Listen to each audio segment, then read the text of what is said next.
Action always. നിങ്ങൾ 3, 2, 1 start പറയുമ്പോൾ പറയാം. Okay 3, 2, 1 start. പറയാം വെയിറ്റ്. Okay 3, 2, 1 start. നമ്മുടെ ഒരു ഇവന്റ് മാനേജ്മെന്റ് കമ്പനി തുടങ്ങിയിട്ട് ഇന്ന് 1 വർഷമാണ്, ഫെബ്രുവരി 14. അപ്പം ഞങ്ങൾക്ക് ഇന്നത്തെ ഈ ഒരു ദിവസം വളരെ സ്പെഷ്യൽ ആയതുകൊണ്ട് തന്നെ ഞങ്ങൾക്ക് ഈ ഒരു മെമ്മറി ഷൂട്ട് ചെയ്ത് വെക്കണം എന്നുണ്ടായിരുന്നു. ഇതിപ്പോൾ ഇങ്ങനെ ആരെങ്കിലും കാണുമെന്നോ അതൊന്നും നമ്മുടെ ഒരിതല്ല. ഒരു 5 വർഷം കഴിഞ്ഞിട്ട് നമ്മൾ തന്നെ ഒന്ന് തിരിച്ചു വരുമ്പോഴത്തേക്ക് നമ്മൾ ഈ ജേർണിയിൽ നമ്മൾ എവിടെ എത്തി. ഇപ്പം കഴിഞ്ഞൊരു വർഷത്തിൽ ഇവന്റ് മാനേജ്മെന്റിൽ ഞങ്ങൾ വരുന്ന സമയം ഞങ്ങളൊന്നും അല്ലായിരുന്നു. പക്ഷെ ഈ ഒരു വർഷത്തെ ജേർണിയിൽ ഞങ്ങൾ ഒരുപാട് കാര്യങ്ങൾ കണ്ടു, ഒരുപാട് വളർന്നു. അപ്പോൾ ഒരു 5 വർഷം കൂടെ കഴിയുമ്പോൾ ഞങ്ങൾ എങ്ങോട്ടാ പോകുന്നതെന്ന് നമുക്കറിയില്ല. അപ്പം നമുക്കൊന്ന് തിരിഞ്ഞു നോക്കാനും എല്ലാത്തിനും കൂടെ വേണ്ടിയിട്ട് ഞങ്ങൾ ഈ വീഡിയോ ഡോക്യുമെന്റ് ചെയ്യാൻ വേണ്ടി ഉദ്ദേശിക്കുന്നു. എൻ്റെ പേര് അജിൻ ചന്ദ്രൻ. ഞാൻ കോ-ഫൗണ്ടറാണ് ഡ്രീം സ്റ്റോറീസിൻ്റെ. എൻ്റെ 2 പാർട്ട്നേഴ്സാണ് എൻ്റെ സൈഡിലായിട്ട് ഇരിക്കുന്നത്. ഇത് രോഹിത് റേമണ്ട്, ഇത് അശ്വിൻ നായർ. ഇത് രണ്ടുപേരുമാണ്. ഞങ്ങൾ 3 പേരും കൂടെ ചേർന്നിട്ടാണ് ഈ കമ്പനി തുടങ്ങിയിരുന്നത്, ഈ ഇതിൽ പൊക്കോണ്ടിരിക്കുന്നത്.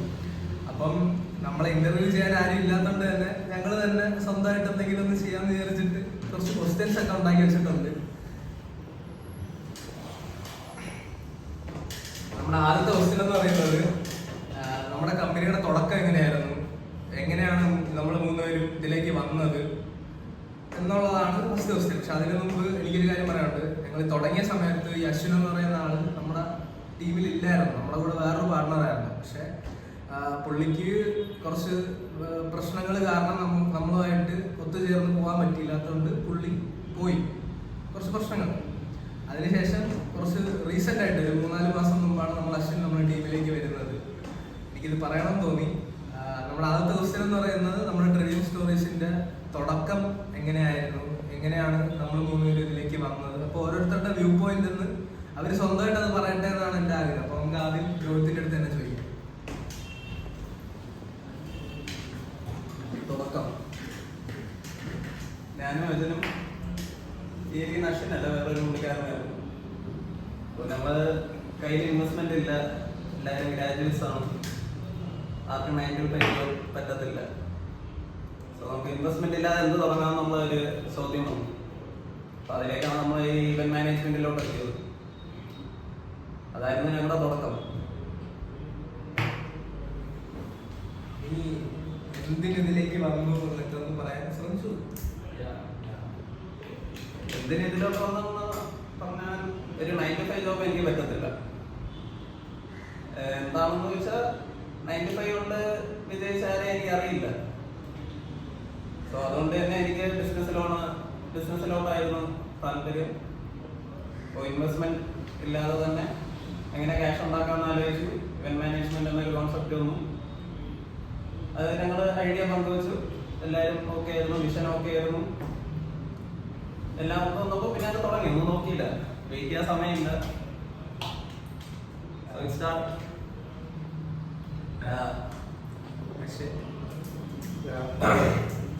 കിട്ടുന്നു, എങ്ങനെ കിട്ടുന്നതാ ബ്രോ? ഞാൻ ഇവന്റിലോട്ട് വന്നത് എങ്ങനെയാന്ന് വെച്ച് കഴിഞ്ഞാൽ, ഞാൻ അറിഞ്ഞത് കോളേജിൽ നമ്മൾ ഈവൻ്റൊക്കെ ചെയ്ത് എനിക്കത് ഭയങ്കരമായിട്ട് ഇഷ്ടപ്പെട്ടായിരുന്നു. ഈ ഈവൻ്റ് എന്ന് പറയുന്ന ഒരു കൺസെപ്റ്റിനോട് ഭയങ്കര താല്പര്യം തോന്നിയായിരുന്നു. അങ്ങനെ ഞാൻ എവരുടെ ടീമിലോട്ട് വരുന്നതിന് മുന്നേ ഞാനും എൻ്റെ ഒരു സുഹൃത്തും ചേർന്ന് ഒരു ഈവൻ്റ് കമ്പനി തുടങ്ങിയായിരുന്നു. പിന്നെ അവൻ്റെ കുറച്ച് ഫാമിലി ഇഷ്യൂസ് എല്ലാം കാരണം എൻ്റെ ടീമിൽ നിന്ന് പോയിട്ട് വന്നു. അങ്ങനെ ഇരുന്ന സമയത്താണ് അജിനും രോഹിത്തും എൻ്റെ അടുത്ത് ഇങ്ങനെ ഒന്നും ചെയ്യാവുമെന്ന് ചോദിച്ചു. കണ്ടുമുട്ടി കഥയൊക്കെ അങ്ങനെ ഞാൻ അവരുടെ ടീമിലോട്ട് ജോയിനായി. എനിക്കിത് എന്തോ ഈവന്റ് മാനേജ്മെന്റ് എന്ന് പറയുന്ന ഒരു സംഭവത്തിനോട് ഭയങ്കര താല്പര്യമുള്ളതാണ് ഞാൻ ഈ ഒരു പ്രൊഫഷൻ ചൂസ് ചെയ്തെടുത്തത്. പിന്നെ രോഹിത് പറഞ്ഞ പോലെ തന്നെ ഒരു 9 to 5 ജോബിനോട് എനിക്കും വലിയ താല്പര്യമൊന്നുമില്ല. അപ്പോൾ അച്ഛനായാലും പണ്ടോടെ ബിസിനസ്സാണ്, ഞാൻ അതൊക്കെ കണ്ടു വളർന്നു. എനിക്കും ബിസിനസ്സിനോട് താല്പര്യം. ഞാൻ പറയുന്നത് ഈ നമ്മൾ കണ്ടുമുട്ടിയ കഥയെന്ന് വെച്ച് കഴിഞ്ഞാൽ,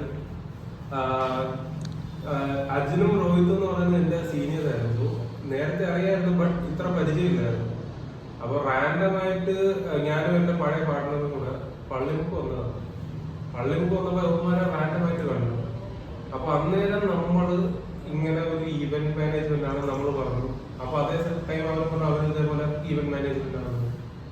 അങ്ങനെ നമ്മൾ ആ സമയത്ത് ഞാനും നമ്മുടെ ടീമും വേറൊരു ടീമും കൂടെ കൊളാബ് ചെയ്ത് ഒരു പരിപാടി ചെയ്യാമെന്ന് വിചാരിച്ചായിരുന്നു. അതായത് ഒരു DJ ഈവന്റ്. അന്നേരം ഈ റാപ്പ് ഒക്കെ ഭയങ്കര ഫേമസ് ആയി വന്നുകൊണ്ടിരിക്കുവായിരുന്നു. അപ്പോ നമ്മളൊരു DJ ഈവന്റ് കണ്ടക്ട് ചെയ്യാന്ന് വിചാരിച്ചു. അതിന് നമ്മൾ പേര് വിട്ടു, സ്പോൺസേഴ്സിന് വേണ്ടി ഇറങ്ങി. ഒരുമിച്ച് നമ്മൾ 4 പേര് ഒരുമിച്ച് സ്പോൺസേഴ്സിന് വേണ്ടി ഇറങ്ങി.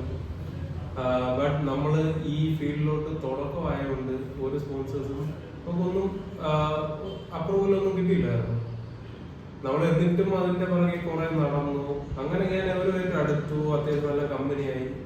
ആ ഒരു സന്ദർഭത്തിലാണ് എന്റെ പഴയ പാർട്ട്ണർ പോയതും ഞാൻ അവരുമായിട്ട് ചേർന്നത്.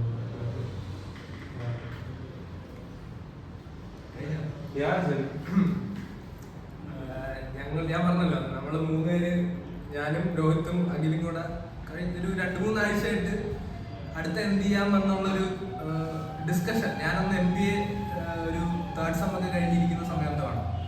അപ്പോൾ ഞങ്ങളിപ്പം എന്ത് ചെയ്യാം, ഒരു ബിസിനസ് എന്നുള്ള രീതിയിൽ എന്ത് ചെയ്യാം, ഞങ്ങളിങ്ങനെ ഒരുപാട് ഐഡിയാസ് ഇങ്ങനെ ഡിസ്കസ് ചെയ്യുന്നുണ്ടായിരുന്നു. അങ്ങോട്ടും ഇങ്ങോട്ടും ഓരോ കാര്യങ്ങൾ ഇങ്ങനെ പറഞ്ഞ് എന്ത് ചെയ്യാം. അപ്പം പൊതുവെ കേരളത്തിലെന്നല്ല ഇന്ത്യയിൽ മൊത്തത്തിൽ എടുക്കുകയാണെന്നുണ്ടെങ്കിൽ ഈ ഒരു വീട്ടിൽ ഏറ്റവും വലിയ ചെലവ് നടക്കുന്ന ഒരു ഇവന്റ് എന്നോ അല്ലെങ്കിൽ ഒരു ഒക്കേഷൻ എന്ന് പറയുന്നത് കല്യാണങ്ങളാണ്. മാരേജസിലാണ് ഈ പറയുന്ന ഏറ്റവും കൂടുതൽ കാശ്. ഇപ്പം ഒരു മിനിമം ഒരു 30,000-40,000 സാലറി ഉള്ള ഒരാൾ പോലും സേവിങ്സ് എല്ലാം കൂടെ കൂട്ടി വെച്ച് ലോണും കാര്യങ്ങളും എല്ലാം എടുത്ത് അവസാനം ഇൻവെസ്റ്റ് എന്ന് പറഞ്ഞ് അല്ലെങ്കിൽ അവർ വലിയതായിട്ട് നോക്കിക്കാണുന്ന ഒരു ഇൻവെസ്റ്റ്മെന്റ് എന്ന് പറയുന്ന ഒരു കല്യാണമാണ്. അപ്പൊ അതുകൊണ്ട് തന്നെ ഞങ്ങൾ 3 പേരും കൂടെ എടുത്തൊരു തീരുമാനം എന്ന് പറഞ്ഞു കഴിഞ്ഞാൽ ഇതിലേക്ക് വന്നു കഴിഞ്ഞാൽ നമുക്ക് പ്രത്യേകിച്ച് ഒരു ഇനിഷ്യൽ ഇൻവെസ്റ്റ്മെന്റോ കാര്യങ്ങളോ ഒന്നും വരുന്നില്ല. അതിന് പുറമെ ഇവിടെ കേരളത്തിൽ അല്ലെങ്കിൽ ഇന്ത്യയിൽ മൊത്തത്തിൽ നമുക്ക് വലിയൊരു മാർക്കറ്റ് ഉണ്ട്. നമുക്ക് എന്തെങ്കിലും ചെയ്യാൻ പറ്റുന്ന ഒരു വലിയ മാർക്കറ്റ് ഉണ്ട്. നമ്മൾ ഇതിനു മുമ്പ് ഇങ്ങനെ ഒരു ഇവന്റോ കാര്യങ്ങളോ ഒന്നും ചെയ്തിട്ടില്ല. ഞാനിങ്ങനെ പണ്ട് കൊച്ചിലെ കാറ്ററിംഗ് വർക്കിനൊക്കെ പോയിട്ടുണ്ടെന്നുള്ളതല്ലാതെ ഒരു ഇവന്റ് സ്വന്തമായിട്ട് ഏറ്റെടുത്ത് ചെയ്യുമോ അങ്ങനെ ഒന്നും ഞാൻ ചെയ്തിട്ടില്ല. രോഹിത്തും ചെയ്തിട്ടില്ല, അഖിലും ചെയ്തിട്ടില്ല. അപ്പം ഞങ്ങളെ സംബന്ധിച്ചിടത്തോളം ഞങ്ങൾ അന്ന് ഒരു തീരുമാനം എടുത്തു, നമുക്കിങ്ങനെ ഇവന്റ് എന്ന് പറയുന്ന ഒരു കാര്യം ചെയ്ത് നോക്കാം എന്ന് പറഞ്ഞ്.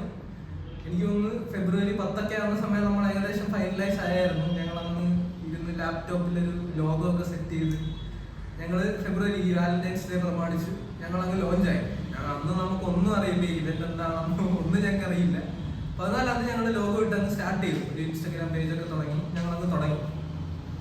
പിന്നെ അതിനുശേഷം ഇന്ന് ഇപ്പൊ ഈ ഒരു വർഷം കഴിയുന്ന സമയം എടുത്തു നോക്കുകയാണെന്നുണ്ടെങ്കിൽ ഏകദേശം ഒരു 8 ഫിഗർ അല്ലേ, ഒരു 7 figure, close to 7 figure business revenue ആയിട്ട് നമുക്ക് ജനറേറ്റ് ചെയ്യാൻ പറ്റി.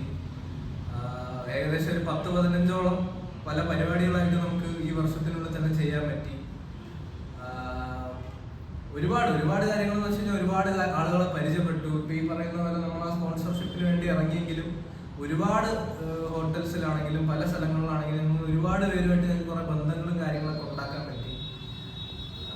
തുടക്കം എന്ന് പറയുകയാണെങ്കിൽ ഇത് തന്നെയായിരുന്നു ഞങ്ങളുടെ തുടക്കം. ഞങ്ങള് വളരെ ആത്മാർത്ഥമായിട്ട് എന്തെങ്കിലും ഒരു കാര്യം ചെയ്യണമെന്ന് വിചാരിച്ചു. ഇവന്റ് എന്ന് പറയുന്ന ഒരു പരിപാടി നമുക്ക് 3 പേർക്കും ഇനിഷ്യലി ഒരു ഇൻവെസ്റ്റ്മെന്റോ കാര്യങ്ങളോ ഒന്നും ഇല്ല. നമുക്ക് തുടങ്ങാൻ പറ്റുന്നത് നമ്മുടെ പൂർണ്ണമായിട്ടുള്ള ഒരു എഫേർട്ട് ഇട്ടിട്ട് നമുക്ക് തുടങ്ങാൻ പറ്റുന്ന ഒരു ബിസിനസ് എന്റെ അഭിപ്രായത്തിൽ ഞങ്ങളന്ന് കണ്ടുള്ളൂ. അതാണ് ഇവന്റ് മാനേജ്മെന്റ്. അതുകൊണ്ടാണ് ഞങ്ങൾ അങ്ങനെ തുടങ്ങിയത്. പക്ഷെ ഇന്ന് ഈ ഒരു വർഷം കഴിയുന്ന സമയത്ത് നമ്മുടെ അടുത്ത് ചോദിക്കുകയാണെന്നുണ്ടെങ്കിൽ നമ്മുടെ ആ കാഴ്ചപ്പാടൊക്കെ ഒരുപാട് മാറിയിട്ടുണ്ട്. ഞങ്ങൾ ഈ ഒരു സാധനത്തിന് അപ്രോച്ച് ചെയ്യുന്ന അല്ലെങ്കിൽ ഒരു ഒക്കേഷന് അപ്രോച്ച് ചെയ്യുന്ന രീതിയും കാര്യങ്ങളെല്ലാം മാറിയിട്ടുണ്ട്. അതിലേക്ക് വരാം. അപ്പം ഇതായിരുന്നു ഫസ്റ്റ് ചോദ്യം.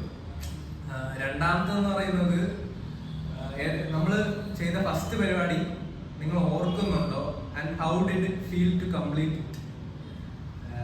ഈ ഒന്ന് രോഹിത് കുറച്ചും കൂടെ നന്നായിട്ട് പറയാം. നമ്മുടെ ഫസ്റ്റ് പ്രോഗ്രാം എങ്ങനെയായിരുന്നു?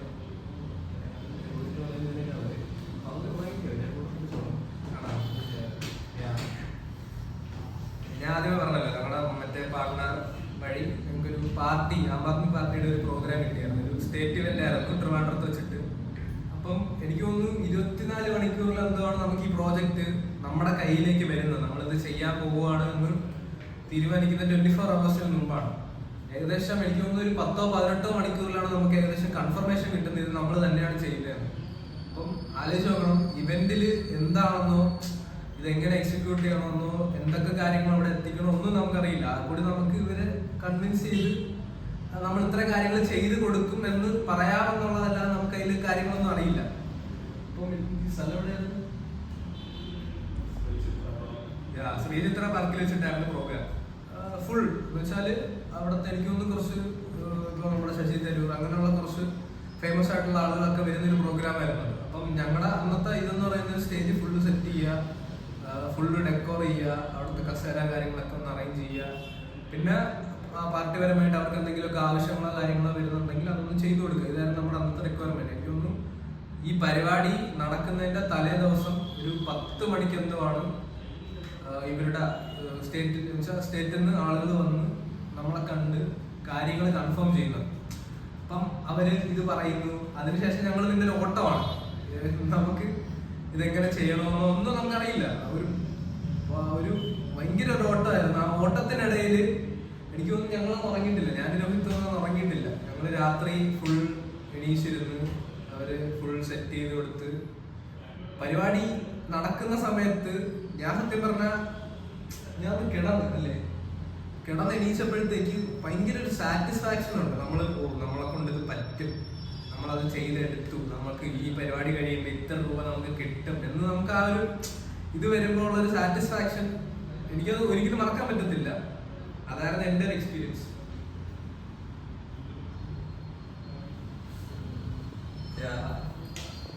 നമ്മുടെ ഫസ്റ്റ് പ്രോജക്റ്റ് 24 മണിക്കൂറിനകത്ത് ചെയ്ത് തീർക്കണം പറഞ്ഞാൽ നമ്മൾ തുടങ്ങിയ സമയം കോണ്ടാക്ട്സ് ഒന്നുമില്ല, ഒന്നും അറിയില്ല. ഒരു ബേസ്, നമ്മൾ ഏറ്റവും ബേസ് എന്ന് തുടങ്ങുന്നത്. അപ്പം നമുക്ക് സപ്ലൈസിന് അറിയില്ല, ആരെയും അറിയില്ല, ഇതെങ്ങനെ ചെയ്ത് തീർക്കണമെന്ന് അറിയില്ല. ടൈം കൺസ്ട്രെയിന്റ് ഉണ്ട്. പക്ഷേ ഞങ്ങൾ എന്ത് ചെയ്യാം, ഇതെങ്ങനെയെങ്കിലും ചെയ്ത് തീർക്കണമെന്നായിരുന്നു മനസ്സിൽ. വഴിയൊന്നും മുന്നിൽ കാണുന്നില്ല, പക്ഷെ എങ്ങനെയെങ്കിലും ചെയ്ത് തീർക്കണം. എന്നിട്ട് 24 hours ഇത് തീർത്തിരിക്കും. ഈ ഒറ്റ ഒരു ഇതിൽ തുടങ്ങിയതാണ്. പിന്നെ നമ്മൾ ഓരോരുത്തരായിട്ട് ഞങ്ങൾക്കറിയില്ല, പുതിയ സപ്ലൈസിനെ എല്ലാവരെയും വിളിച്ചു. അവിടെ ഇവിടെ ഓട്ടോ ആയി. അതായത് നമ്മൾ 3 പേരുണ്ടായിരുന്നു എല്ലാ കാര്യത്തിലും. ഓരോരുത്തർ ഓരോ ഇതിന് പോയി സെറ്റ് ചെയ്യാൻ. നമ്മൾ ഓടി സപ്ലൈസിനെ കിട്ടിയപ്പോൾ ചിലവർക്ക് ഇത് 24 മണിക്കൂറിൽ ചെയ്ത് തരാൻ പറ്റില്ലെന്ന് പറഞ്ഞു. അപ്പൊ പിന്നെ ഞങ്ങൾ വിചാരിച്ചു ഓക്കെ, ഓരോരുത്തരെ ഏൽപ്പിക്കാം, അതുവഴി പെട്ടെന്ന് കാര്യങ്ങളൊക്കെ തീർന്നു പോകും. അങ്ങനെ ഞങ്ങൾ പലരെയും കോണ്ടാക്ട് ചെയ്തു. ഇപ്പം റെന്റിനെടുക്കുന്നതായാലും പന്തലിടുന്നതായാലും ഇതൊരു ലാസ്റ്റ് ടൈം പരിപാടിയാണ്. ലീഡേഴ്സ്, വലിയ ഇൻഫ്ലുവൻഷ്യൽ ലീഡേഴ്സ് വരുന്ന ഒരു പരിപാടി. അതൊരു പ്രത്യേകിച്ച് ഒരു പാർട്ടി പരിപാടിയും കൂടെയാണ്. അപ്പോൾ എന്തെങ്കിലും പ്രശ്നം ഉണ്ടെങ്കിൽ അത് നമ്മളെ നന്നായിട്ട് ബാധിക്കും. നമ്മൾ തുടങ്ങിയ സമയം നമ്മുടെ കയ്യിലൊന്നും ഇല്ല. ഇത് എല്ലാവരും സ്ട്രെസ്ഡായിരുന്നു, ഇല്ലെന്ന് പറയുന്നില്ല. പക്ഷെ എന്തോ ഭാഗ്യത്തിന് ഇതെല്ലാം ഉറങ്ങിയിട്ടില്ല. പക്ഷെ എന്തോ ഭാഗ്യത്തിന് ഇതെല്ലാം ഒരുമിച്ച് വന്നു. അടുത്ത ദിവസം എല്ലാം ഭംഗിയായിട്ട് കാണുന്നു, ആർക്കും ഒരു പരാതിയും ഇല്ല. പക്ഷെ ഇത് ഈ നടക്കുന്നതിന് മുമ്പ് ഈ 24 മണിക്കൂറിൽ കുറെ അഭിപ്രായ വ്യത്യാസങ്ങളുണ്ടായി, കുറെ വിഷയങ്ങളുണ്ടായി. ചില സമയത്ത് നമ്മളിത് നടക്കൂലെന്ന് വരെ തോന്നിപ്പോകുന്ന വിഷയങ്ങളുണ്ടായി. വിഷയങ്ങൾ ഞാൻ ഡീറ്റെയിൽസ് പറയുന്നില്ല, കാരണം പാർട്ടി പരിപാടി അതൊക്കെ ചെയ്തിട്ട് നമ്മളത് ചെയ്തെടുത്തോ. അത് മറക്കാനാകാത്തൊരു എക്സ്പീരിയൻസ് തന്നെയായിരുന്നു. അതെല്ലാം വൈൻഡപ്പ് ചെയ്തിട്ട് ഞങ്ങൾ ആ പാർക്കിൽ വീണ്ടും വന്നിരുന്നു.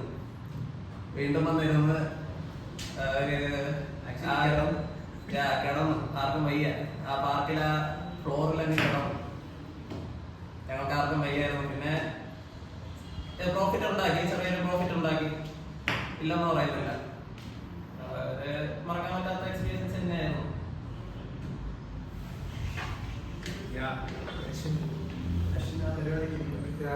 ആ പരിപാടിയല്ല, നമ്മളുമായിട്ട് അസോസിയേറ്റ് ചെയ്ത ആദ്യത്തെ പരിപാടിയുടെ എക്സ്പീരിയൻസ് നിങ്ങളുമായിട്ട് അസോസിയേറ്റ് ചെയ്യുന്ന ആദ്യത്തെ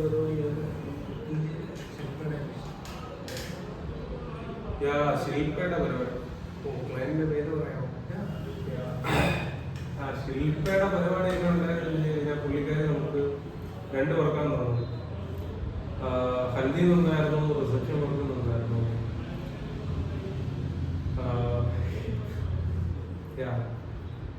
അന്നത്തെ ദിവസം വന്നതിൽ രാത്രി അന്നത്തേക്ക് എനിക്ക് ഒട്ടും ഹൽദി അല്ല റിസപ്ഷൻ. അന്ന് എനിക്ക് മറക്കാൻ പറ്റാത്ത ഒരു സിറ്റുവേഷൻ ആണ് അന്നത്തെ ദിവസം രാത്രി. അത് നമുക്ക് ഇച്ചിരി ഒരു 12 ഫ്രെയിം ചെയ്യാനുണ്ടായിരുന്നു. ഓക്കെ, 12 ഫ്രെയിം രാത്രി നമ്മൾ അതിനുള്ള സാധനങ്ങൾ മെറ്റീരിയൽസ് അതെല്ലാം എടുത്തായിരുന്നു. രാത്രി ആയപ്പോഴാണെങ്കിൽ നമ്മൾ ഈ ഫെവി ബോണ്ട് ഉണ്ടല്ലോ, ആ ഫ്രെയിമിൽ ഒട്ടിക്കാൻ വേണ്ടി ഫെവി ബോണ്ട് നോക്കിയപ്പോഴാണെങ്കിൽ കിട്ടിയ ഫെവി ബോണ്ട് ഫുള്ള് ഭയങ്കര കട്ട് ചെയ്തിട്ടുണ്ട്. അന്ന് രാത്രി ഷോപ്പ് കാര്യങ്ങളെല്ലാം അടച്ചു. നമുക്ക് എന്ത് ചെയ്യണം എന്നൊന്നും അറിയില്ലായിരുന്നു. അങ്ങനെ നമ്മളാണെങ്കിൽ അന്നത്തെ ദിവസം നമുക്ക് ആ ഫെവി ബോണ്ട് ഇല്ലാതെ ഒരു വർക്ക് മുന്നോട്ട് പോകില്ലായിരുന്നു. അങ്ങനെ നമ്മൾ അവസാനം ഒരു ചേട്ടനെ കണ്ടുമുട്ടി, പുള്ളിയെ കൊണ്ട് കട തുറപ്പിച്ച് നമ്മൾ ഏകദേശം ഓൾമോസ്റ്റ് എനിക്കൊന്ന് ഒരു ബോക്സ് ഫെവി ബോണ്ട് എടുത്തായിരുന്നു. ഓൾമോസ്റ്റ് ഒരു 12 ഫെവി ബോണ്ട് എടുത്ത് അതെന്ന് വെച്ച് കഴിഞ്ഞാൽ ഭയങ്കര ഒരു അന്ന് ആ സാധനം കിട്ടിയില്ലായിരുന്നെങ്കിൽ അന്നത്തെ അടുത്ത ദിവസത്തെ വർക്ക് ഫ്ലോപ്പ് ആയിരുന്നു. അതെനിക്ക് ഒരിക്കലും മറക്കാൻ പറ്റാത്ത ഒരു എക്സ്പീരിയൻസ് ആയിരുന്നു.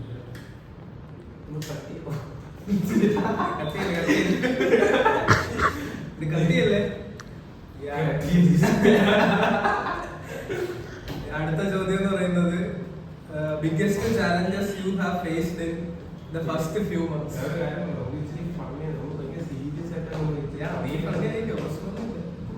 പക്ഷെ കട്ട് ചെയ്യരുത്. ബിഗ്ഗസ്റ്റ് ചാലഞ്ചസ്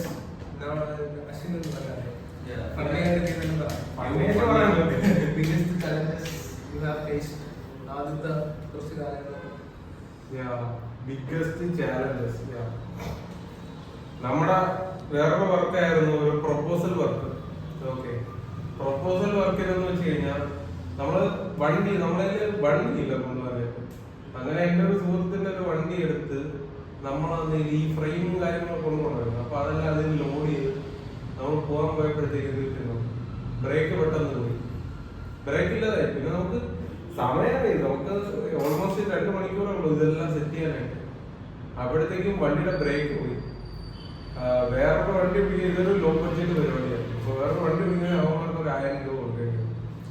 അങ്ങനെ ആ ഒരു സിറ്റുവേഷനിൽ ഞാനും രോഹിത്തും ആ ഒരു വലിയ ഫ്രെയിം, രോഹിത്തിന്റെ പാഷൻ ഇവിടെ നിന്ന് നമ്മുടെ കുമാരപുരത്ത് നിന്ന് കഴക്കൂട്ടം വരെ നമ്മൾ ആ പാഷനിലാണ് അത്രയും വലിയൊരു ഹാർട്ടിന്റെ ഒരു ഫ്രെയിം ഉണ്ടായിരുന്നു. അത് നമ്മൾ കൊണ്ടുപോയി. അതൊരു ബിഗ്ഗസ്റ്റ് ചാലഞ്ച് ആയിട്ടാണ് എനിക്ക് പറയാനുള്ളത്. ഇല്ല, നിനക്കത് പറയാൻ പറ്റുമോ?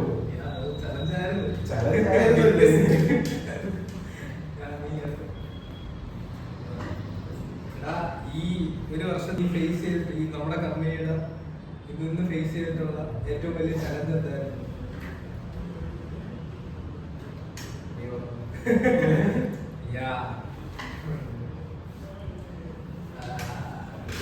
ഇത് ഞാൻ ആദ്യമേ പറഞ്ഞ പോലെ നമ്മളെ ട്രസ്റ്റ് ചെയ്യേണ്ട ആവശ്യം ആർക്കും ഇല്ല. ഇപ്പം നമ്മളെ ഫാമിലി ആണെങ്കിലും കുറച്ച് നീ എന്തോ ചെയ്യുന്നുണ്ടല്ലോ, മോ എന്തോ ചെയ്യുന്നുണ്ട്, അതിനപ്പുറത്തേക്ക് നമ്മളാരും ട്രസ്റ്റ് ചെയ്യേണ്ട ആവശ്യമില്ല. പ്രത്യേകിച്ച് ഇതേപോലത്തെ ഒരു എന്തെങ്കിലും അല്ല ഒരാളുടെ ലൈഫിൽ നടക്കുന്ന ഒരു ഇമ്പോർട്ടന്റ് ഇവന്റുമായിട്ട് നമ്മൾ ട്രസ്റ്റ് ചെയ്യേണ്ട ആവശ്യം ആർക്കും ഇല്ല.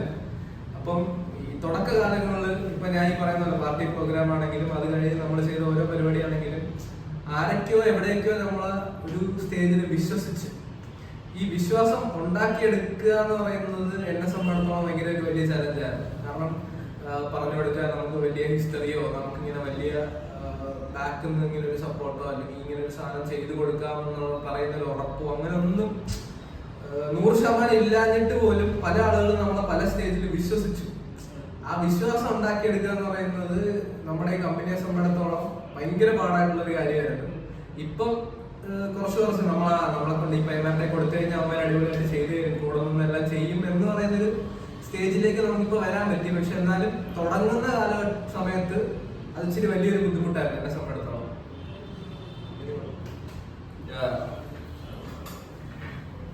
എന്റെ ബിഗ്ഗസ്റ്റ് ചലഞ്ച് ആദ്യത്തെ പരിപാടി നേരത്തെ പറഞ്ഞ പോലെ ആദ്യത്തെ പരിപാടി ഉണ്ടായിരുന്നു.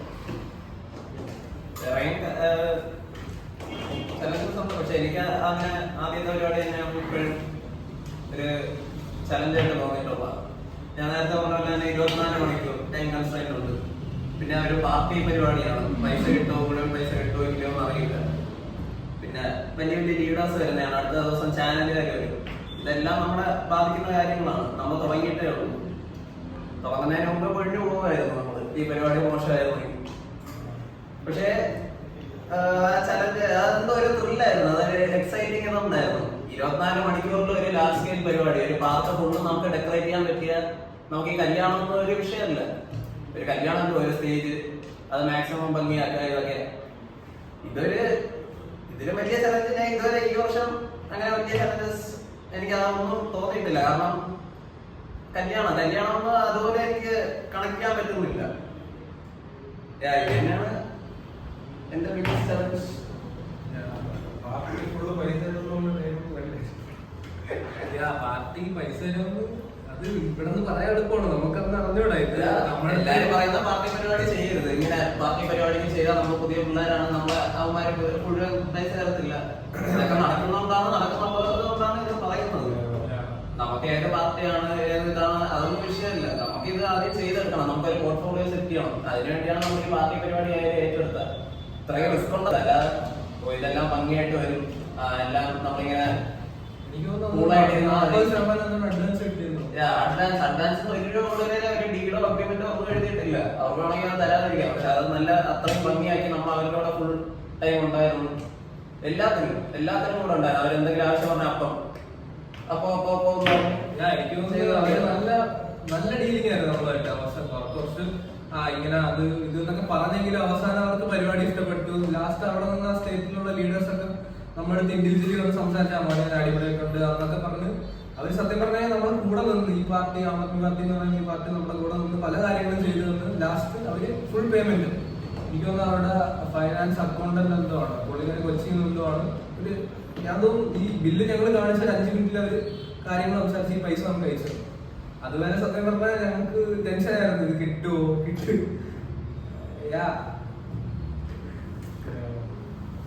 നിനക്കത് പറയാം, കാരണം നീ അവിടെ ഇല്ലായിരുന്നു. Can you share a moment where you felt like giving up but pushed through?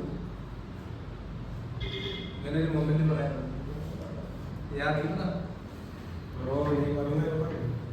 ഞാൻ ചോദിക്കുന്നതല്ല, വരായിക്കോട്ടെ. Can you share a moment where you felt like giving up? ഞാൻ നേരത്തെ പറഞ്ഞ ഞാനും എന്റെ പാർട്ണറും എവരുമായിട്ട്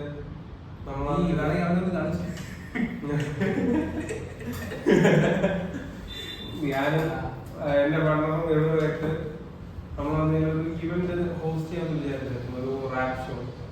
അപ്പോ അതിനായിട്ട് നമ്മൾ പല സ്പോൺസർഷിപ്പിനെ കയറി ഇറങ്ങി നമ്മള് പരമാവധി ഫുൾ എഫേർട്ട് കൊടുത്ത് നമ്മൾ കയറി ഇറങ്ങി നടന്ന് ആ പരിപാടി ആകുന്നതിൽ ഒട്ടും നടക്കാതെ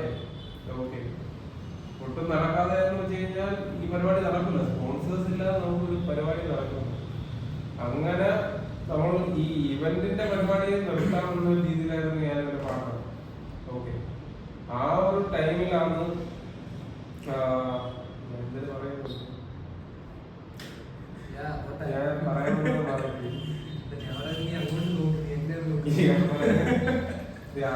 പറയുന്നത് കട്ടിയില്ലേ, കിട്ടുന്നുണ്ടോ അജിന്? ഇത് കട്ടിയില്ലേ, ചെറുതായി തിരിഞ്ഞു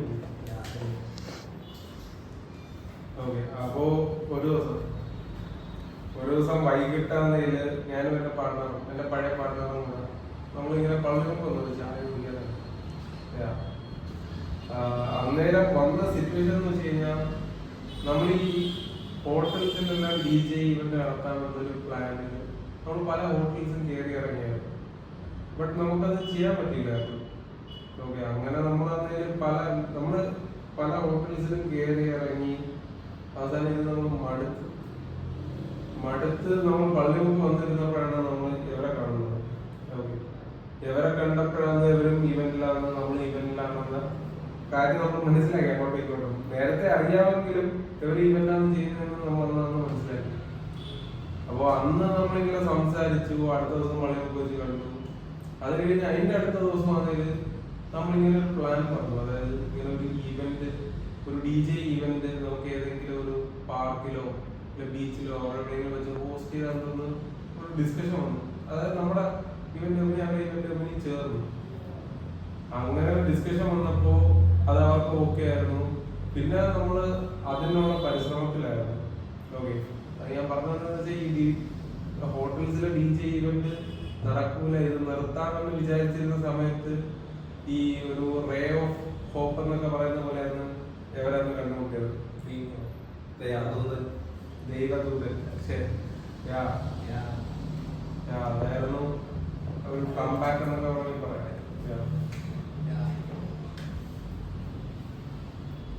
എന്റെ പരാജയം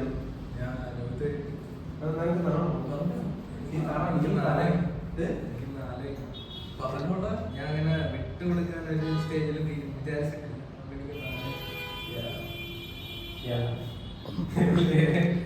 എന്നാ ഒന്ന് കട്ട് ചെയ്യട്ടെ. അല്ല കട്ട് ചെയ്യണ്ട. അല്ലേ, എനിക്കൊന്ന് കൈ വിശ്രമിക്കാൻ.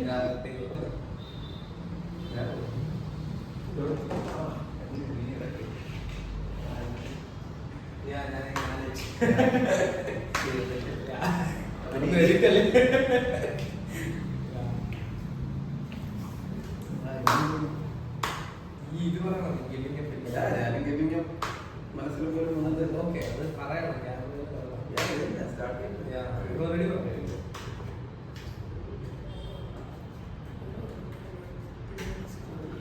ഞാൻ പറയുന്നത് കൈ മാറ്റി മാറ്റി പിടിച്ചോ.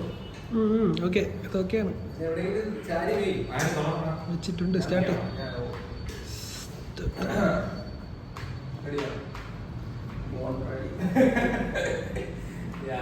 നിങ്ങൾ സ്റ്റാർട്ട് പറ. സ്റ്റാർട്ട്. പറ.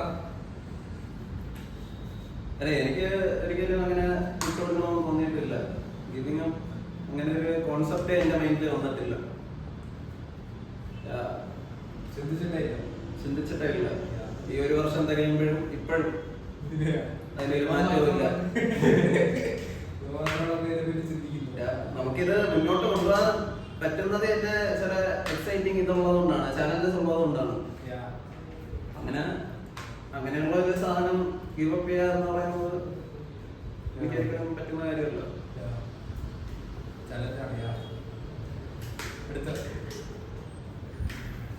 Can you recall a client story that deeply moved you? എന്തുവാ, കല്യാണോ, ബർത്ത്ഡേ, ഫംഗ്ഷനോ,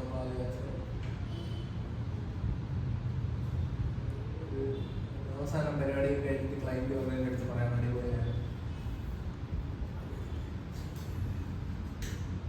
ഞാൻ വേണേ സമയം തരാം, എനിക്ക് ഇതിന് ഒരു ഉത്തരവുണ്ട്. നീ പറഞ്ഞില്ല.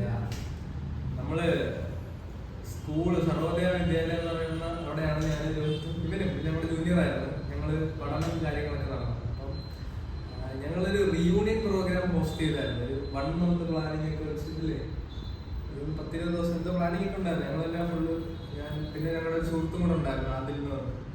ഞങ്ങളെല്ലാവരും കൂടെയാണ് ഈ പരിപാടി ഹോസ്റ്റ് ചെയ്തത്. ആ റീയൂണിയൻ പ്രോഗ്രാം കഴിഞ്ഞിട്ട് ഞങ്ങളുടെ പല സുഹൃത്തുക്കളും ഇൻഡിവിജ്വലി ഗ്രൂപ്പായിട്ടൊക്കെ വന്ന് പറഞ്ഞു, നിങ്ങൾ ഇത് മുമ്പോട്ട് ചെയ്യണം, അടിപൊളിയായിട്ടുണ്ട്. അവരുടെ ഇപ്പൊ എല്ലാരും ഇപ്പൊ ഒരു എനിക്ക് തോന്നുന്നു 7-8 വർഷം കഴിഞ്ഞാൽ കാണുന്നത്. ഞാനും അന്നൊരു പേഴ്സണലി ഒരു ട്രോമയിലൊക്കെ ഇരിക്കുന്ന സമയത്തായിരുന്നു. അപ്പം എല്ലാവരും അവരവരുടെ ഓരോരോ ജേർണിയിൽ പല വഴിക്ക് പോകുന്നതിന് മുമ്പ് നമ്മളെല്ലാവരും ഒന്ന് തിരിച്ചു വന്ന് കണ്ട് നമുക്ക് അവിടെ ഒരു കുറെ ഒരു എന്റർടൈൻമെന്റ് ആണെങ്കിലും നമ്മളന്ന് കുറെ കാര്യങ്ങൾ ചെയ്ത്, അപ്പം എല്ലാവർക്കും അതൊരു ഭയങ്കര റിഫ്രഷിംഗ് ആയിട്ടുള്ള ഒരു മൊമെന്റ് ആയിരുന്നു. അതവർ നമ്മളായിട്ട് പങ്കുവെച്ചതൊക്കെ എന്നെ വളരെ നല്ല രീതിയിൽ സ്ട്രൈക്ക് ചെയ്തൊരു മൊമെന്റ് അതായിരുന്നു.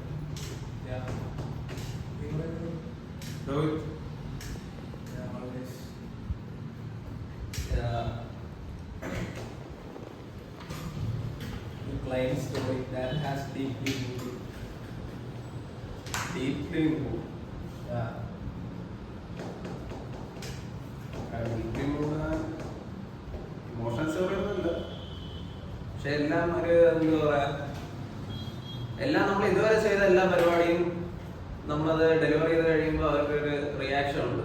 അതുവരെ അവർക്ക് ആ റിയാക്ഷൻ കാണത്തില്ല. അത് കഴിഞ്ഞിട്ടൊരു അതെല്ലാം മൈൻഡ് അപ്പ് ചെയ്യുമ്പോൾ ഒരു സീനുണ്ട്.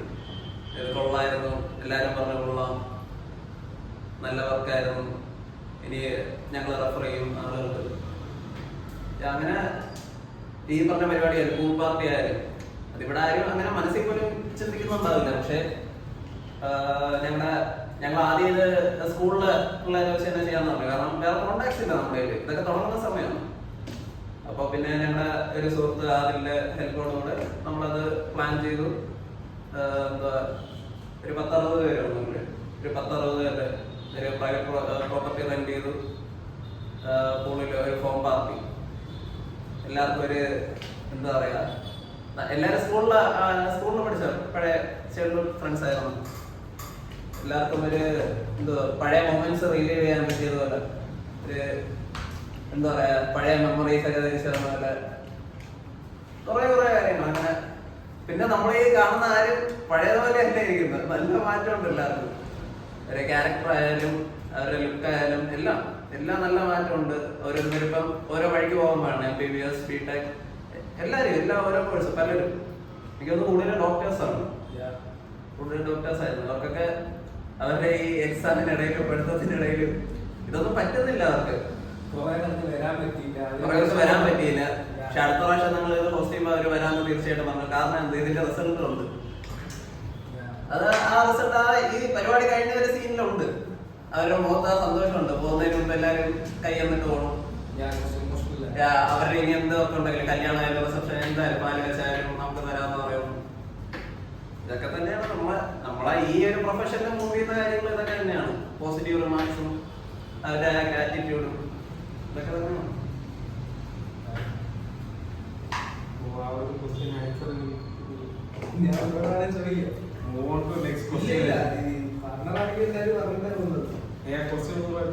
ഒരു ക്ലൈന്റ് പെട്ടെന്ന് തന്നെ ഓർമ്മ വരുന്ന ഒരു ക്ലൈന്റ് മെമ്മറി.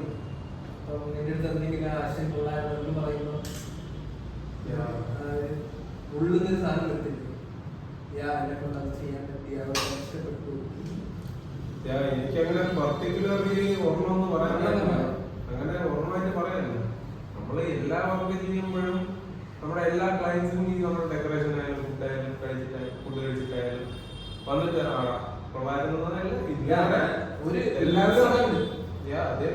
ഒരു പർട്ടിക്കുലർ ഇൻസിഡന്റ് ആയിട്ട് എനിക്ക് പിക്ക് ഔട്ട് ചെയ്യാൻ പറ്റുന്നില്ല. എല്ലാ പരിപാടിയും നമ്മൾ ചെയ്ത് കൊടുക്കുമ്പോഴും ക്ലയന്റിന്റെ മുഖത്തുണ്ടാകുന്ന ഒരു സന്തോഷം, ആ ഒരു സംഭവം എനിക്ക് സാറ്റിസ്ഫാക്ഷൻ ആയിട്ട് തോന്നിയിട്ടുണ്ട്.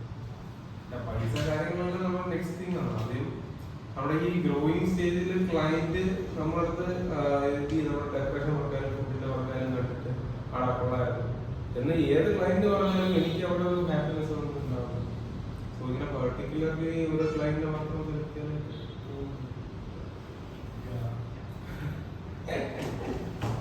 അടുത്ത ചോദ്യം അത് വേണ്ട.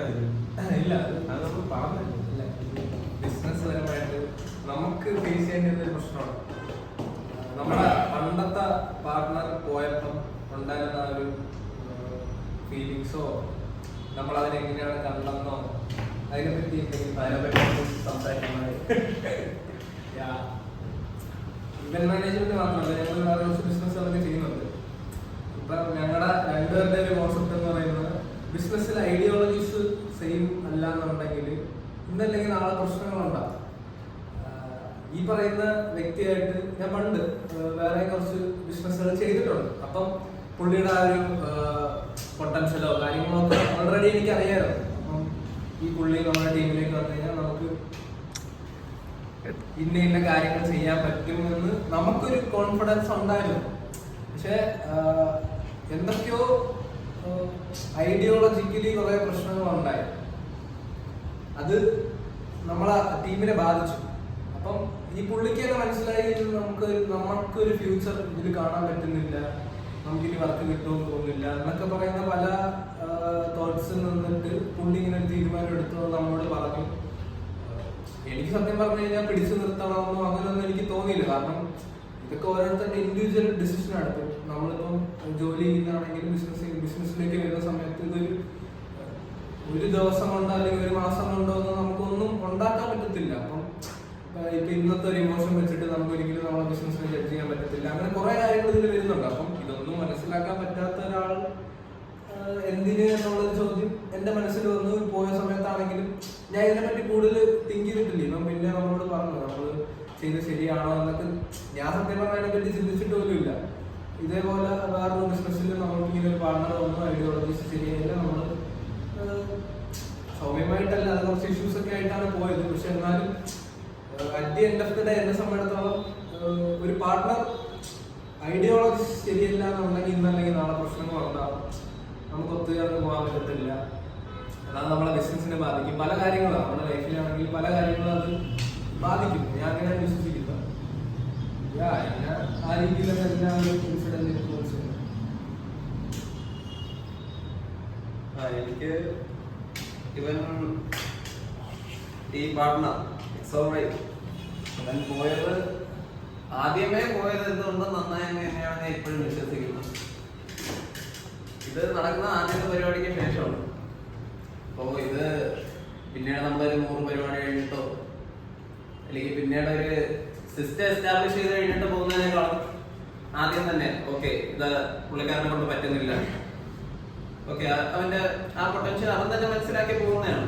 അപ്പൊ നമുക്കിപ്പോ അതിൽ കൂടുതലൊന്നും പറയാനില്ല. അവന്റെ ഐഡിയോളജിയും അവന്റെ വർക്ക് എത്തിക്സും നമ്മളോട് യോജിക്കുന്നില്ല. നമ്മള് ഒരു ക്രിറ്റിസിസം ഏറ്റെടുത്ത് പോസിറ്റീവ് രീതിയിൽ അത് നമ്മളെ ഷേപ്പ് ചെയ്യേണ്ടതിന് പകരം അത് നമ്മളൊരു കുറ്റപ്പെടുത്തലായിട്ട് കണ്ടു നടന്നാൽ നമുക്കൊരു മുന്നോട്ട് പോകാൻ പറ്റത്തില്ല ആ ജേണിയിൽ.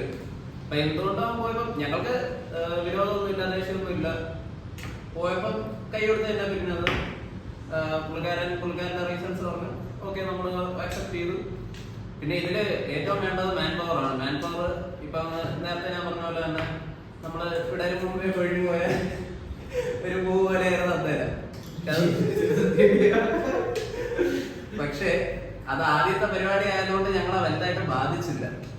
അതൊരു 100ാമത്തെ പരിപാടിക്കോ ഒരു 500ാമത്തെ പരിപാടിക്കോ ആയിരുന്നെങ്കിൽ അതെങ്ങനെ ബാധിക്കുമെന്ന് എനിക്കറിയില്ല. പക്ഷെ ഇത് ആദ്യത്തെ പരിപാടിക്ക് തന്നെ പോയതുകൊണ്ട് നമുക്ക് ഓക്കെ അത് നല്ല രീതിക്ക് പിരിഞ്ഞു. ഇപ്പൊ പുള്ളിക്കാരന്റെ പരിപാടികൾക്ക് ഞങ്ങൾ ഇത് തന്നെ കണ്ടിന്യൂ ചെയ്ത് ഈ ജേണിയിൽ വന്നു.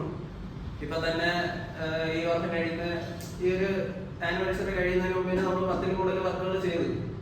നമ്മുടെ ഒരു പോർട്ട്ഫോളിയോ സെറ്റ് ചെയ്ത് തുടങ്ങി. നമ്മൾ എല്ലാ ഇവന്റ്സിലും നമ്മൾ കൈവച്ച് തുടങ്ങി. ഇപ്പം പാർട്ടി ആയാലും ഇപ്പം നമ്മുടെ വെഡിങ് ആയാലും റിസപ്ഷൻ, ഹൗസ് വാമിങ്, പൂൾ പാർട്ടിയൊക്കെ ചെയ്തിട്ടുള്ള ഇവന്റ്സ് എത്ര ഉണ്ടെന്ന് വെച്ചാൽ എനിക്ക് അറിഞ്ഞില്ല. ഒരു ഫോമൊക്കെ ചെയ്ത് അതൊരു ഭംഗിയുള്ള കാര്യമായിരുന്നു. പോയതിൽ അങ്ങനെ വലിയ മാറ്റങ്ങളൊന്നും വന്നിട്ടില്ല. മാൻ പവർ പറഞ്ഞു അത്ര തന്നെ, അതിൽ കൂടുതലൊന്നും സംഭവിച്ചിട്ടില്ല. മെന്റാലിറ്റി മാറിയിട്ടില്ല.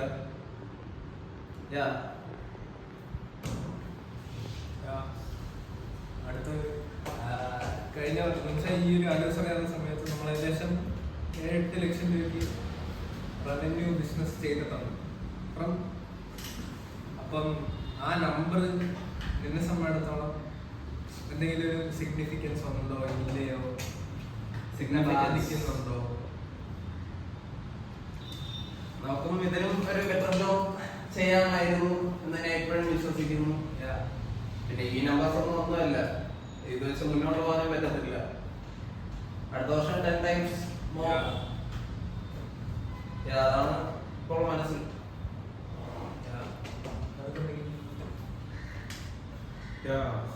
ഈ വർഷം ഒരു ഓൾമോസ്റ്റ് ഒരു 8 ലക്ഷം രൂപ വരെ നമുക്ക് നമ്മുടെ ഈ ബിഗിനിങ് സ്റ്റേജിൽ ചെയ്യാൻ പറ്റിയെങ്കിൽ വിത്തിനൊരു 2 to 3 years നമുക്ക് രോഹിത് പറഞ്ഞ പോലെ ഇതിനെ 10-15 ഇരട്ടി നമുക്ക് ചെയ്യാൻ പറ്റുമെന്ന് ഞാൻ ഉറപ്പായിട്ട് വിശ്വസിക്കുന്നു.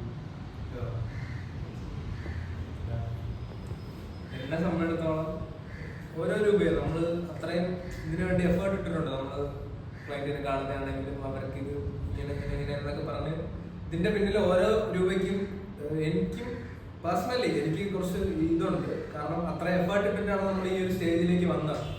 ഇനിയിപ്പം ഫ്യൂച്ചറിലേക്ക് നോക്കുന്ന സമയത്ത് ഇതൊരു കണക്കല്ല എന്ന് രോഹിത് പറഞ്ഞതിനോട് ഞാൻ 100% യോജിക്കുന്നു. കാരണം ഞങ്ങൾ ഇത് കണ്ടിട്ടല്ല, അല്ലെങ്കിൽ ഇത്ര ഒരു എമൗണ്ടോ അല്ലെങ്കിൽ ഒരു മുകളിലോ താഴെ ഒന്നും കണ്ടിട്ടല്ല ഞങ്ങൾ തുടങ്ങിയത്.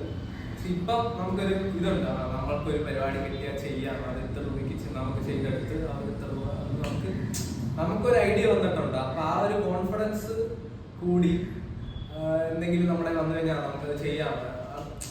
അതിലൊക്കെ ഒരുപാട് മാറ്റങ്ങളുണ്ട്. അപ്പൊ എന്നെ സംബന്ധിച്ചിടത്തോളം ഈ നമ്പർ ഒന്നുമല്ല, കാശുപരമായിട്ടാണെങ്കിൽ ഇത് നമ്മളെ ബാധിക്കുന്നില്ല, മരുന്ന് പോകുന്നു. പക്ഷെ അടുത്ത കുറച്ച് കാര്യങ്ങളിൽ നമ്മൾ ഫ്യൂച്ചറിസ്റ്റിക്കലി പ്ലാൻ ചെയ്യുന്ന സമയത്ത് ഞാൻ കുറച്ച് ഹാപ്പിയാണ് ഈ കാര്യത്തിൽ. അടുത്ത ഒരൊറ്റ ചോദ്യം കൂടെ ഉള്ളു, അതിന് മുമ്പ് ഓഡിയൻസ് പോൾ നിനക്ക് എന്തെങ്കിലും ചോദിക്കാം?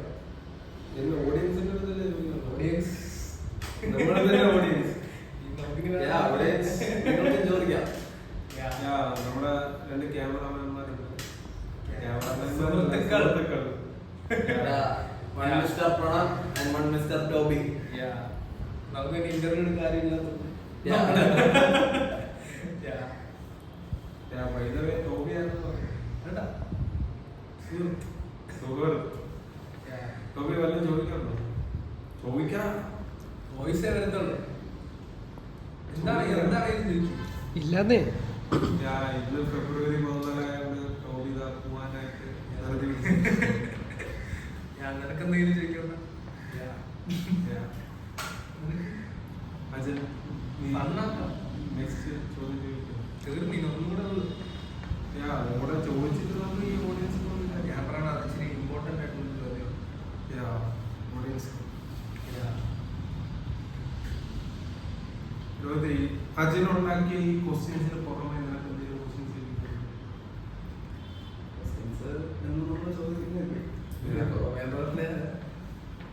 ഇത് നമ്മുടെ ഇവന്റുമായിട്ട് ബേസ് ചെയ്ത ക്വസ്റ്റ്യൻസ് ആണ്. ഇവന്റുമായിട്ട് ബേസ് ചെയ്ത നമ്മൾ ഈ വീഡിയോ ചെയ്തതിനെ പറ്റി എന്തെങ്കിലും പറയാം? വീഡിയോ ചെയ്യുന്നതിനെ പറ്റി നമുക്കൊരു 5 വർഷത്തിൽ തിരിഞ്ഞു നോക്കാൻ കുറച്ച് മെമ്മറീസ് എവിടെയായാലും നമുക്ക് എവിടെയല്ല നല്ല ഉറപ്പായിട്ട് എവിടെ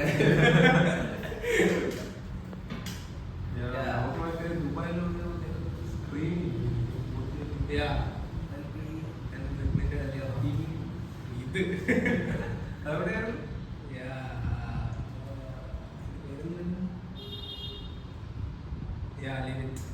അടുത്ത ചോദ്യം. ഇത് നീ പറഞ്ഞോ വർഷം പറഞ്ഞോ. നിങ്ങൾ പറഞ്ഞു തുടങ്ങി. ഐഡിയ വരാൻ പാടില്ല. എനിക്ക് എന്റെ ഇൻഫ്ലുവൻസ് നിനക്ക് വരാൻ പാടില്ല. വേറെ നീ വീഡിയോ അത്ര നേരം കാര്യം. Where do you see Trivium Stories in the next 5 years? In the next 5 years, India full അറിയുന്ന ഒരു ഈവന്റ് മാനേജ്മെന്റ് കമ്പനി ആയിട്ട് നമ്മൾ വളർന്നു. ഇന്ന് നമ്മൾ 7 തൊട്ട് 8 ലക്ഷം വരെ ഈ വർഷം നമ്മൾ ഉണ്ടാക്കിയെങ്കിൽ ആ സമയം നമുക്കൊരു 700 ലക്ഷം തൊട്ട് 800 ലക്ഷം വരെ ഉണ്ടാകും.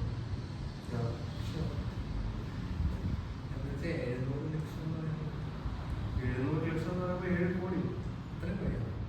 അജൻ ഇന്ത്യ മൊത്തം എങ്കിൽ അതിൽ കൂടുതൽ അങ്ങനെ കണക്ക് പറയുന്നെങ്കിൽ ഞാൻ ഒന്നുകൂടെ റീടേക്ക് ഒന്നും ഇല്ല.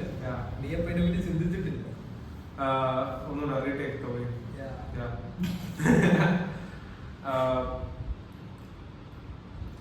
ഇന്ത്യ ഫുൾ അറിയുന്ന 5 വർഷത്തിൽ നമ്മൾ എവിടെ ആയിരിക്കുമെന്ന് ചോദിച്ചാൽ ഇന്ത്യ ഫുൾ അറിയുന്ന ഒരു ഈവന്റ് മാനേജ് കമ്പനിയായിട്ട് വളരണം. 700 കോടി തൊട്ട് 800 കോടി വരെയുള്ള ഒരു റവന്യൂ പാക്ക് ഉണ്ടാക്കണം. അംബാനിയുടെ നെക്സ്റ്റ് മകളുടെ കല്യാണം നടത്തണം. മകൾ ഉണ്ടാവുന്നില്ല. അതൊക്കെ നടക്കുന്ന കാര്യമാണ്. അംബാനിയുടെ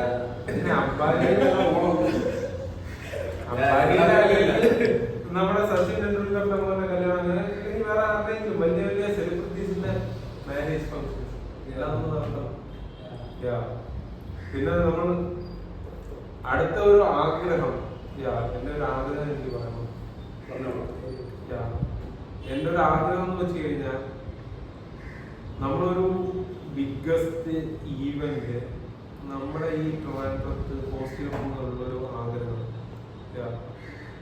പല റാപ്പേഴ്സിനെയും കൊണ്ടുവന്ന് ഒരു DJ ഈവന്റ് നമ്മുടെ ട്രിവാൻഡ്രത്ത് എനിക്ക് ഹോസ്റ്റ് ചെയ്യണം. അല്ലെങ്കിൽ നമുക്ക് ഹോസ്റ്റ് ചെയ്യണം.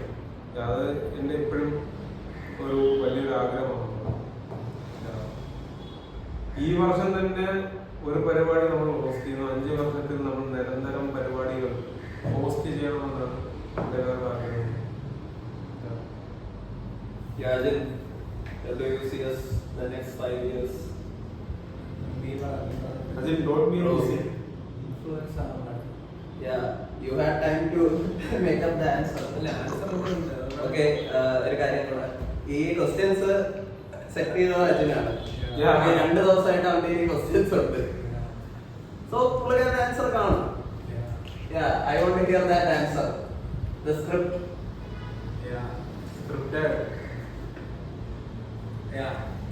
5 വർഷത്തിന് മുമ്പ് അടുത്ത വർഷം നമ്മൾ ചെയ്യാൻ പോകുന്ന ഒരു കാര്യം പറഞ്ഞോളാം. നെക്സ്റ്റ് ഇയർ നമ്മളൊരു ഓഫീസ് ഇടണം എന്നുള്ളൊരു ഇതുണ്ട്. നമ്മൾ ഒരു ക്ലയന്റ് നമ്മൾ ഇപ്പൊ കാണുന്ന നമ്മളൊരു കോഫി ഷോപ്പിലും മറ്റൊക്കെ പോയി നിന്നിട്ടാണ് നമ്മൾ കാണുന്നത്.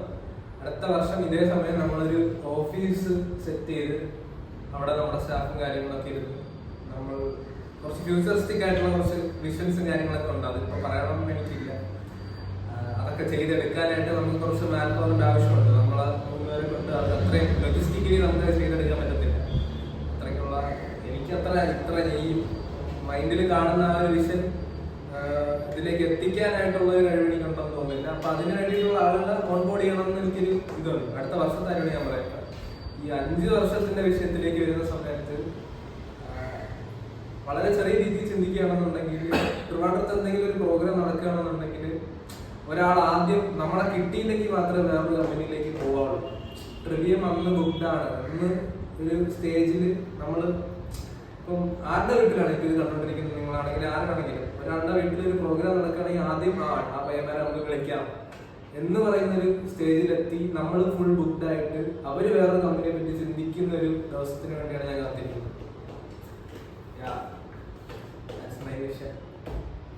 Yeah, the next 5 years. 5 years. Yeah, നമുക്ക് ഇപ്പം ഒരു തട്ടിമുട്ടി സിസ്റ്റമാണ് ഇപ്പം നിലവിലുള്ളത് നമ്മുടെ പ്രീമിയർ സ്റ്റോറീസിന്. ഈ ഒരു അടുത്ത വർഷം തന്നെ ഒരു നല്ലൊരു സിസ്റ്റം ഡെവലപ്പ് ചെയ്യുക. നമ്മളില്ലാതെ അതിന്റെ പരിപാടി നടക്കണം. നമുക്ക് മാൻ പവർ വേണം. അതുപോലെ തന്നെ ഇപ്പോൾ പറഞ്ഞതുപോലെ ഒരു ഓഫീസ്, വെയർ ഹൗസ്, ഇതെല്ലാം വേണം. ബട്ട് വിത്തിൻ ഈ ഒരു 5 വർഷത്തിൽ ഒരു ചുരുക്കി പറഞ്ഞാൽ ഒരു മോണോപോളി ആകുക. എന്ത് എവിടെ വിചാരിച്ചാലും പ്രീമിയർ സ്റ്റോറീസ്, എന്ത് ഇവന്റ് ആദ്യം മനസ്സിൽ വരേണ്ടത് പ്രീമിയർ സ്റ്റോറീസ്. അങ്ങനെ എല്ലാം ഈ ഇപ്പൊ നടക്കുന്ന ഇവന്റുകാരെല്ലാരും ഒരു ബ്രാൻഡിന്റെ അണ്ടർ, പ്രീമിയർ സ്റ്റോറീസിന്റെ അണ്ടർ എല്ലാരെയും ഔട്ട്സോഴ്സ് ചെയ്ത് ഒറ്റ നെയിമിന്റെ അണ്ടർ പ്രീമിയർ സ്റ്റോറീസ്. അതാണ് 5 വർഷത്തിൽ ഞാൻ കാണുന്നത് മോണോപോളി.